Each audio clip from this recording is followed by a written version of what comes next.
Good afternoon, everyone, and welcome to Atlantic Council Front Page, the Atlantic Council's premier live platform for global leaders and decision makers to share their insights on the defining challenges of our time.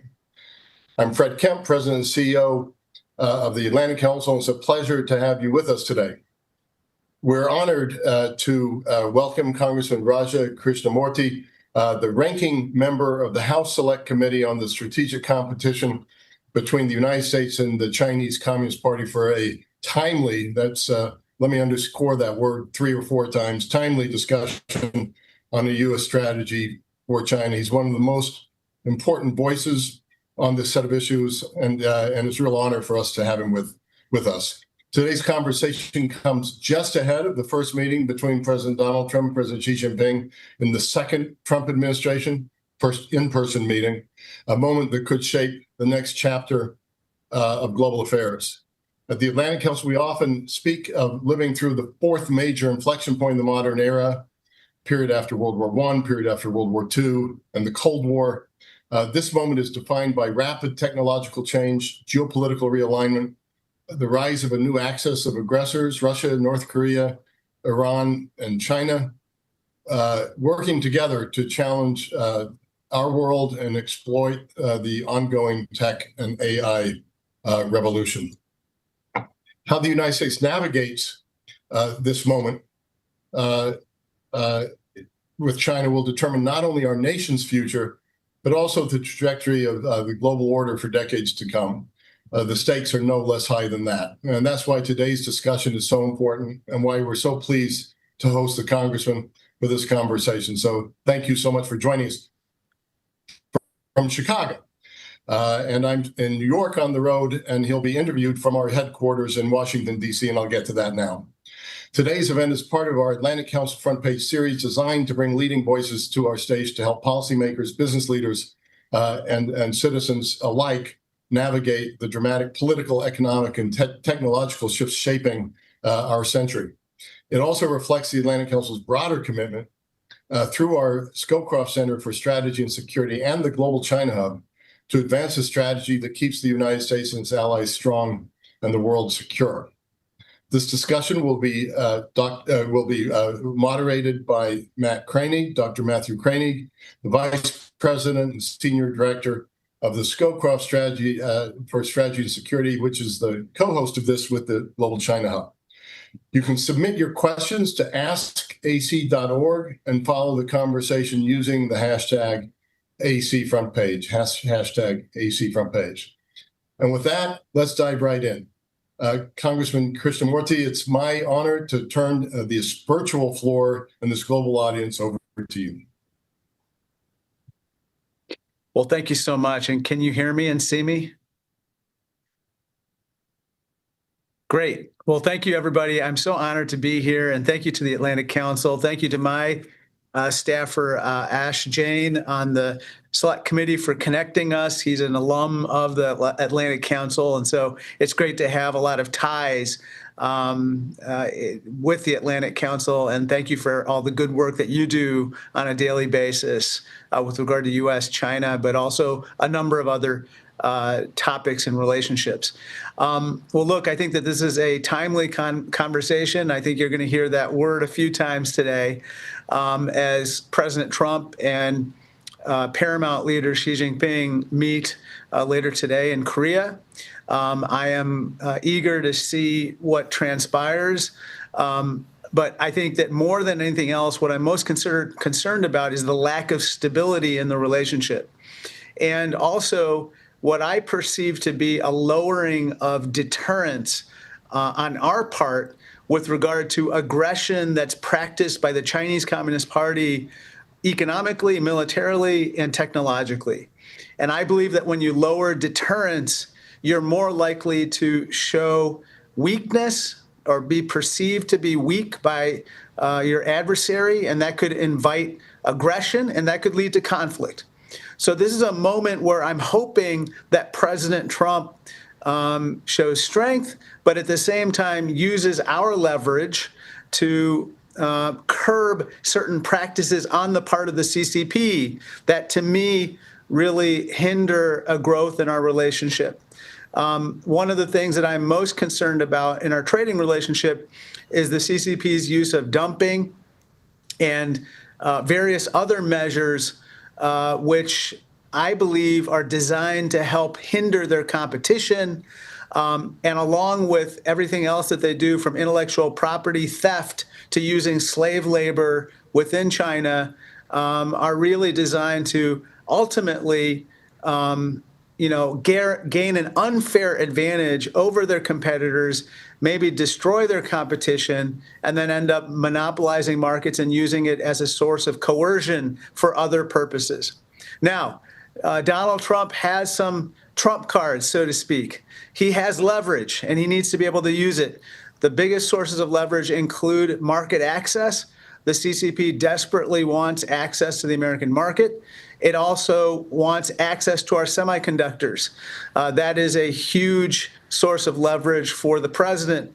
That being said, with regard to high-end semiconductors, the highest-end semiconductors, I believe we should do everything in our power to maintain restrictions and not relax controls on the export of those semiconductors, because I believe that those highest-end semiconductors, which power, for instance, the modernization of the CCP's military, as well as the kind of boosting of their artificial intelligence models and surveillance state, which is used against dissidents, Uyghurs, Tibetans, Hong Kongers, and others, is against our national interests.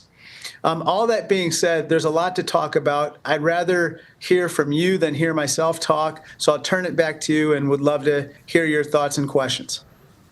Well, thank you very much, Congressman Krishnamoorthi, for those insightful remarks. As Fred said, I'm Matthew Koenig. I'm Vice President and Senior Director of the Scowcroft Center for Strategy and Security here at the Atlantic Council. And so a first question, you had an op-ed today in The Diplomat. Title was Trump's Meeting with Xi Must Deliver Wins, Not Photo Ops. So what are you expecting from today, and what would a win today look like? Win would be stability, some stability in the trading relationship, such that, for instance, farmers here in Illinois aren't seeing, zero purchases of their soybeans by the PRC. Another win would be, making sure that we do something about their practice of dumping. Another win would be concrete steps to lower the export of fentanyl precursors, which are fueling our fentanyl epidemic in the United States. And there are other similar trade wins or economic wins that we'd like to see. I think the dumping issue, which I talked about before, is really at the heart of what people kind of fear the Chinese are going to use again as far as their economic playbook. In short, they produce a lot more stuff than they can consume at home. They export the surplus stuff at prices designed to undercut their competition. They do so, then they monopolize the market, and then they essentially use that against us in other ways. They've done it in steel, paper, glass. They've done it in electric vehicles, solar panels, and the list goes on, and that's got to stop. Well, important points, and there are important economic elements, of course, to the U.S.-China relationship. There are also security and military elements, and I've heard some people express concern that maybe the Trump administration would be so eager for a trade deal that they would sell out allies in the region like Taiwan. Is that something that you worry about? Is that something we should be worried about? Absolutely, and not just Taiwan, but we literally have treaty alliances with the Koreans, with the Japanese, with Philippines, and others. And so we don't want to sell out anybody. Our superpower, if you will, is in part our alliances, friendships, and partnerships in the region there, but also around the world, in helping to kind of isolate Chinese aggression, curb it, and work with others to kind of build stability in the Indo-Pacific region. I believe that Taiwan, for instance, should be off the table. That should not be a topic of discussion. I think that it will be, and I hope that the president remains firm in kind of maintaining our decades-long commitment to the one China policy, while at the same time sticking to our what's called the 6 reassurances and the other key kind of commitments we've made to others in the region too. So picking up on Taiwan, as you know, Xi has asked his military to give him the ability to invade Taiwan by 2027. Doesn't mean he'll do it by then, but he wants the option. Where do you think we are right now on deterrence with China? Are we doing enough, or what more should the United States do to maintain the stability in the Taiwan Strait? I think that we're lowering our deterrence right now. I mean, when we delay the shipment of vital arms that the Taiwanese have already procured from us, when we prevent the transit of Mr. Lai, the president of Taiwan, through the United States, which happens as a matter of course, and has happened many times in the past, we are basically signaling to the CCP and to Xi Jinping that somehow our commitments to stability in the region and our commitments to Taiwan are wavering. And again, I go back to what I said before. When our deterrence goes down and our resolve appears slightly weak, that invites aggression. That's why I think even as late as yesterday, they're practicing exercises yet again, around the Taiwan Strait. And I think that this type of thing creates more instability and potentially conflict. So today's meeting is obviously taking place in a bigger context. 10 years or so ago, the first Trump administration declared great power competition with China a foremost priority. That was largely continued in the Biden administration. Where do you think we are right now in terms of the bigger picture? Do we have a coherent strategy for China, or not really? It doesn't feel like it. I think there are a lot of people on the other side, my Republican colleagues, who've been working on these issues for a long time, who would probably agree with me that it feels a little chaotic at times, our policy toward China. It feels like we have to pay more attention to Truth Social and what the president kind of tweets the night before to determine what our China policy is, than kind of talking to the National Security Council or people at the White House who've been kind of working on these issues for years. I think that right now we need stability, we need predictability. We need to work with our friends, partners, and allies. We don't want to push them away. If you put tariffs on everything from everywhere, including our friends, partners, and allies, all you produce is our higher prices for everyone. And you're kind of pushing away the very nations that we need to kind of partner with to deal with the Chinese. Well, Atlantic Council was really founded to work with allies and partners, and agree that's important. But has there not been some good news recently? It seems like the meeting with the new Japanese Prime Minister went well. There was an Australian visit a couple of weeks ago, some new agreements on critical minerals. Are we making progress, and what more should we be doing? I think it's up and down. I'm glad to see that the president visited Japan, and he was able to bond over baseball and other topics with the new Japanese prime minister. I was a little taken aback when he had some rather strange comments to make about the Australian prime minister, and Ambassador Rudd, a friend of mine, a friend to a lot of you probably as well. I think that saying you don't like the Australian ambassador to the United States is not a great way of building the relationship. All that being said, our partners, friends, and allies make up a group of countries, whether it's India or whether it's Japan and South Korea, who the CCP fears will kind of enact rules and norms and kind of practices that basically level the playing field instead of allowing the CCP to dominate the playing field, which is what they want to do. I want to come back to the tech competition. You mentioned that earlier, and this is important. Obviously, the United States has been the world's technology leader maybe since the time of Thomas Edison. China wants to seize the commanding heights. Right. It seems like we've put in place a kind of strategy that has a promote element of promoting our innovation ecosystem here in the United States, and then also a protect element of protecting our technology from Chinese IP theft. Although it seems with the new Trump team that maybe there's more of an emphasis on the promote side than on the protect side. How do you see the technology competition? Are we winning? Is China winning? And what more do we need to be doing? Well, look, on the promote side, I would respectfully disagree. I think that, when you defund NIH and NSF and research at our universities, and when you say that, people with international visas need not come here anymore, or they need to go home, especially, by the way, Chinese origin visa holders, you are basically hurting our technology ecosystem in a profound way.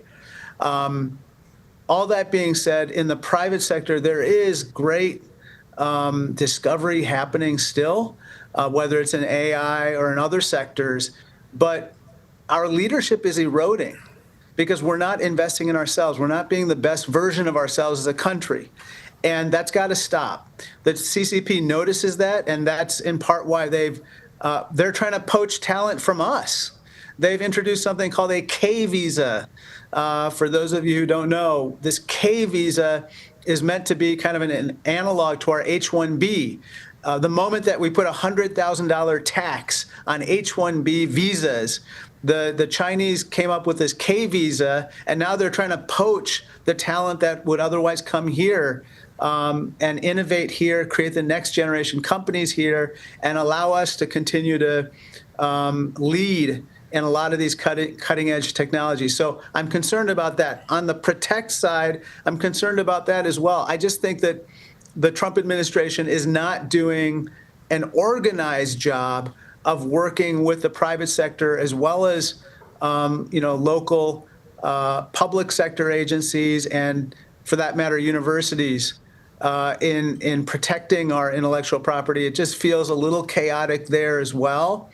And I think, again, the only people who are cheering are our adversaries like the CCP.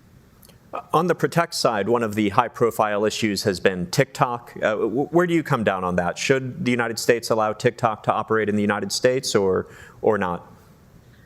If it complies with the law that I and Mike Gallagher authored, that's the TikTok divestiture law. Basically, ByteDance needs to have less than 20% ownership of any combined entity or new entity that owns TikTok USA, but there cannot be there cannot be an operational relationship between the new TikTok entity and ByteDance. Just to back up, the reason why we have this law in the first place, why it passed on an overwhelming bipartisan basis, and why the Supreme Court unanimously upheld the law, is because of a well-grounded fear of CCP access to American data and personal data of Americans that would then be weaponized or used against Americans.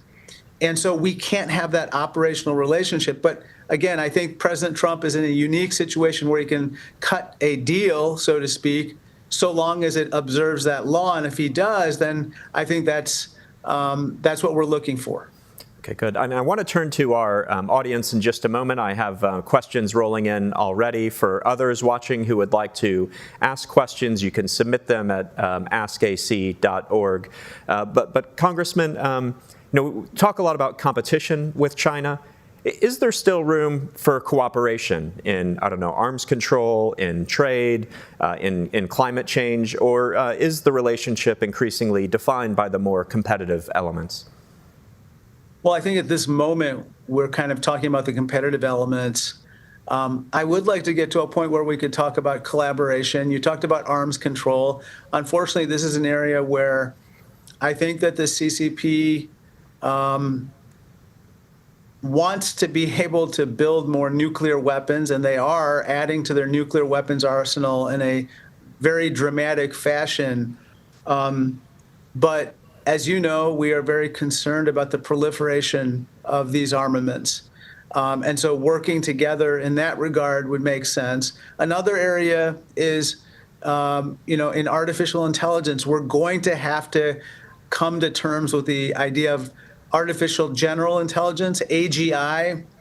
And that's the idea of artificial intelligence getting to kind of getting to the state where it is at or potentially exceeding human intelligence. And we're seeing leaps and bounds in that area. And I think that is an area where we should be collaborating with them, potentially on safeguards, on guardrails. I'm glad that the Biden administration started by saying, hey, look, there should be human control of nuclear weapons.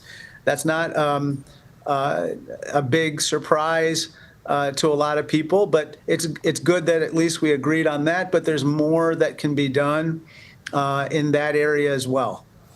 Well, the Chinese nuclear buildup is concerning indeed, and I was honored to be appointed by some of your colleagues to the Congressional Strategic Posture Commission that examined this issue a couple of years ago, and serious issue indeed. I do want to turn to the audience now. I've got a number of good questions coming in. So let's start with this one from Mark Sellinger. You should be able to see it here, but he says, do you expect Congress to pass any China-related bills this year, such as legislation to restrict China's ability to buy U.S. computing chips or receive U.S. investment? Possibly. Again, we'll be interested to see what comes out of this particular set of talks between Xi Jinping and Donald Trump.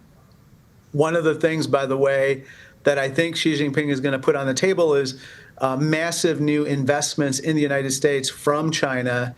Some people are talking of upwards of like $1 trillion worth of investments. And I know that Donald Trump likes to talk about inbound investments. However, from a national security standpoint, that would mean that CFIUS, the Committee on Foreign Investments in the U.S., which would otherwise screen these investments, needs to work better. It doesn't, to me, it doesn't work as well as it should right now. And so maybe there might be legislation that would beef that up and make it more kind of efficient and effective if we're talking about more investments coming in from the PRC. Another area of great interest to me is, what are we going to do with our legal immigration system? It is completely messed up right now. And I'm not just talking about ICE, which is out of control in places like Chicago, where I'm zooming from right now. I'm talking about our legal immigration system and the fact that our high-skilled immigrants are having a hard time staying, and we're not able to attract more, even though we need more to be able to fix our, military industrial base, to make sure that we're at the cutting edge in artificial intelligence and robotics and nanoscale computing, and the list goes on. We got to fix that. So I'm hoping that I can get my Republican colleagues on board with some fixes at least, because I think it's vital for winning the strategic competition with the CCP. When you're right that the United States has benefited from a brain drain over the years, attracting the best and the brightest has been a major advantage. I have another question here from Christopher Bracha, who asks about lessons learned from the war in Ukraine. And he says, Congressman, the Ukraine war has fundamentally redefined modern conflict, particularly through persistent drone swarms, unmanned platforms, coordinated information warfare.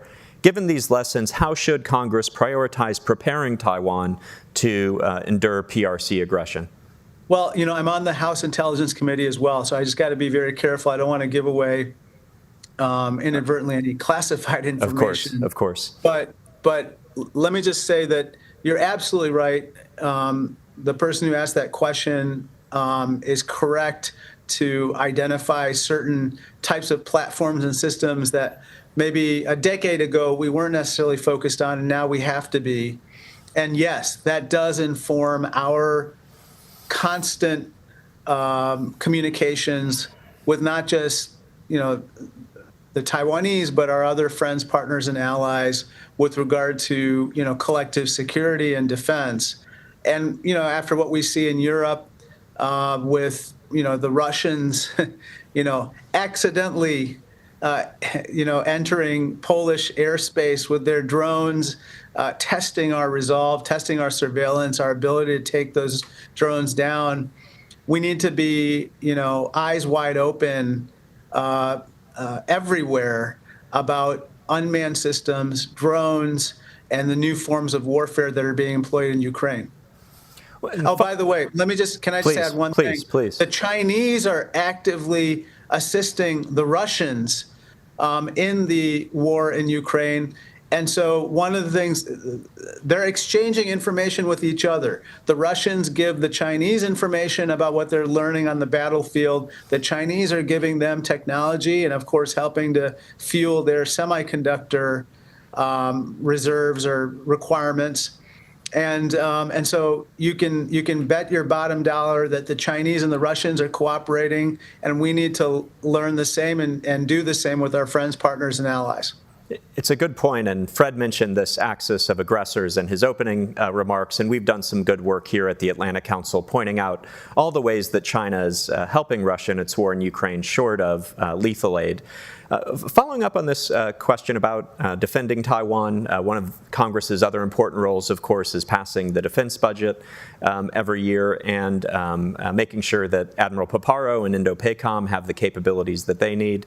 What do you think? What do you hear when you talk to Indo-PACOM? Do they have what they need, or do we need to increase defense spending or spend it another way to make sure that they're ready for that kind of conflict? Well, first of all, Admiral Paparo is one of our most able commanders, and hats off to him for everything that he's done in Indo-PACOM. Look, I think that every time that we discuss this issue, what we recognize is that the CCP has engaged in a very dramatic buildup of their capabilities in the Indo-Pacific region. And we need to do what we can to build up capabilities to deter any kind of aggression. And so we're undertaking that in a deliberate way. I think there's, on a bipartisan basis, there's a recognition of the need to continue to. Obviously, as you know, the military-industrial base is stretched. I think that's kind of the theme that you'll hear over and over again in Congress, that when we're trying to both guard the homeland, project strength, help the Ukrainians, or our NATO partners, and then, of course, help those in the Indo-Pacific, there's going to be a different way that we need to approach, both the design, the procurement of systems, and then the nature of those systems as well. But Admiral Paparo, I think, is doing a great job of telling us, informing us what is needed, and I think everyone is all ears on kind of trying to satisfy his requests. Well, I have many more questions. There are more questions rolling in, but we're nearing the end of our time. So just a final question. Anything else you would like to leave our audience with? What do you think are the most important messages coming out of today, or that they should be looking for with this Trump-Xi meeting later today? Look, I think that we need stability. Stability and predictability are the hallmarks of, I think, a relationship that that would be more healthy going forward than what we have right now. And I think, again, I go back to what I said before. When you just do foreign policy by Truth Social, and when you just do it kind of from the hip, you basically expose weaknesses. I think that Liberation Day was a disaster, because what it did was it basically pushed our friends, partners, and allies away. It hiked prices on Americans. It caused chaos for my small business people and farmers. And it also, I think, started a trade war at a time when we weren't ready for the repercussions. When the Chinese put those critical mineral controls, the controls on rare earths and critical minerals, they basically caught us at a moment when we were unprepared. And so they recognized a source of leverage which they are continuing to use in different ways, even at the same time that I don't think we've done enough to work again with our friends, partners, and allies to protect ourselves. Now, overall, in the long run, can we do it? Yes.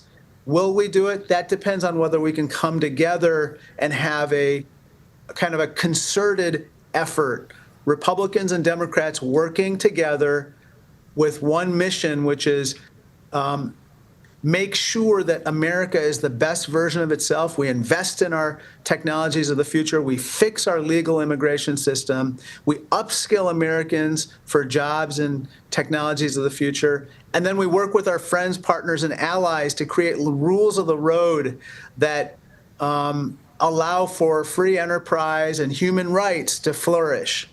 If we don't do that, then the CCP is going to continue to try to eat our lunch, so to speak. And Xi Jinping is no slouch, and we have to expect that he is going to try to take advantage of any weakness that we might show, either in what we say or what we do. And so we just can't have any room for that anymore. Well, that's an important point to end on. The United States is in a stronger position working with its friends and allies and with a bipartisan approach.